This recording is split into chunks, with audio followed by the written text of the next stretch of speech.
All right, well, happy Friday, friends. So what you're going to be doing is you're going to be using the skills that you just learned, and you're going to be creating your own positive and negative space work of art.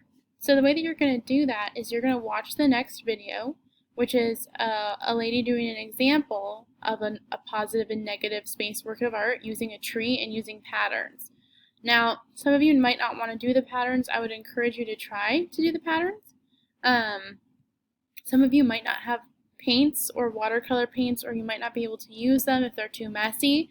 In that case, you can just fill in the background using markers or crayons instead.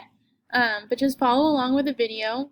Try and do the steps that she does. So she's going to talk about the lines that she's making. Try and make lines like hers. So you're going to have a piece of paper. You're going to fold it in half. Even if it's smaller than the one that she's working with, you're still going to fold it in half. You're just going to have a smaller version.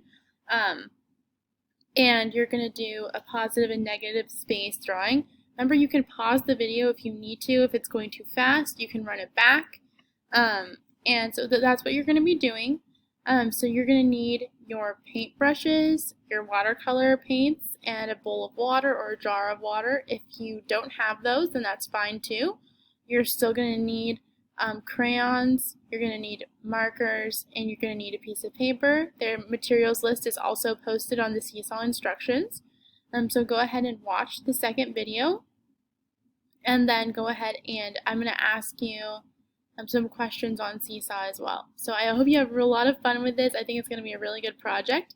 And I will see you all, well, I'll see some of you this afternoon, and some of you I will see on Monday. Alright, bye guys!